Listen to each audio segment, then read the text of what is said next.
Hello সবাইকে, কেমন আছো তোমরা সবাই? তো আমি এখানে একটা জায়গা আছে, সেখানে ঘুরতে গিয়েছিলাম। জায়গার ডিটেলসটা তোমাদের পরে বলছি। বর্তমানে আমার ডেস্টিনেশন পুনে। আমি পুনেতে এসেছি 1 মান্থ মতো হলো। তো একভাবে ঘরে বসে থাকতে থাকতে বোরিং লাগছিল বলে একটা জায়গা নতুন খুঁজে পেয়েছি, বা বলা চলে আমার হাজব্যান্ড এখানে থাকে, তো তারা জানে। তো এটার নাম হচ্ছে শনিবার ওয়াড়া। তো এখানে একটা পুরো পেশোয়া যুগের গল্প জড়িয়ে আছে। এই জায়গাটার নাম শনিবার ওয়াড়া হওয়ার কারণ হচ্ছে শনিবার, অর্থাৎ বুঝতেই পাচ্ছেন শনিবার রিলেটেড আছে। বাজিরাও পেশোয়ারা 1730 সালে শনিবার দিন এই প্রাসাদের ভিত্তি স্থাপন করেন। তো সেই হিসেবে এই জায়গাটার নাম হয়েছে শনিবার ওয়াড়া। ওয়াড়া মানে হচ্ছে মারাঠি ভাষায় বড় বাড়ি বা এই যে জায়গাগুলো আপনারা দেখতে পাচ্ছেন, এইখানে মূলত অনেকটা জায়গা নিয়ে 7 তলা প্রাসাদ ছিল। বর্তমানে সেটা পুড়ে গেছে।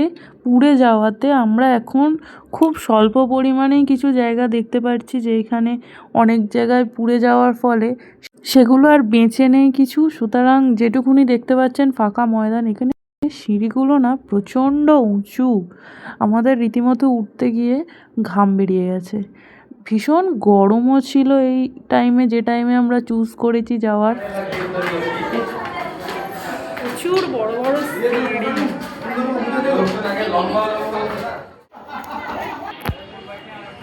এটা মনে হয় টয়লেট রুম ছিল। এটা কি রান্নাঘর ছিল? হ্যাঁ, এখান থেকে আপনারা যত দূর দেখতে পাবেন পুরোটাই সেগুন কাঠের করা। কত উঁচু! আর কি বলবো, এত সুন্দরভাবে এত বছরের পুরনো কাঠগুলো এখনও সেরকমভাবে ঘুণ লাগেনি, এমনকি খারাপও সেরকমভাবে হয়ে যায়নি। আর কি শক্ত পাটাতন দিয়ে করা, নিজের চোখে না দেখলে হয়তো বোঝা যাবে না এর গুরুত্বটা কীরকম। মানে কাঠ এখনকার দিনে যেরকম পাওয়া যায়, আগেকার দিনের সবাই বলে যে কাঠ খুব ভালো, সত্যিই খুব ভালো।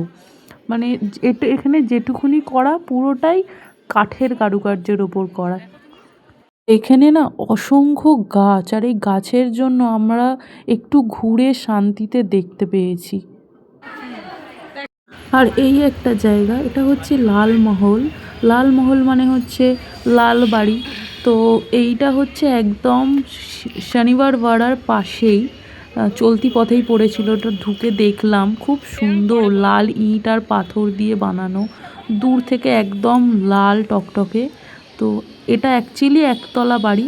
বর্তমানে এটা এখন মিউজিয়াম বানানো হয়েছে। অ্যাকচুয়ালি শিবাজি মহারাজের জন্মস্থান। শিবাজি মহারাজ জন্মের পর থেকে 17 বছর এইখানেই কাটিয়েছিলেন। তো এখানে তার ছোট ছোট নিদর্শন কিছু দেওয়া আছে। কিছুটা দেখাতে পারছি, তার কারণ এর ভিতরে খুব একটা ক্যামেরা অ্যালাউ করছিল না। এর কিছু কিছু মানে ছোটোবেলায় কিভাবে কি করেছে, কিভাবে চলেছে, তার কিছু কিছু নিদর্শন এই ছবিতে আমরা দেখেছি।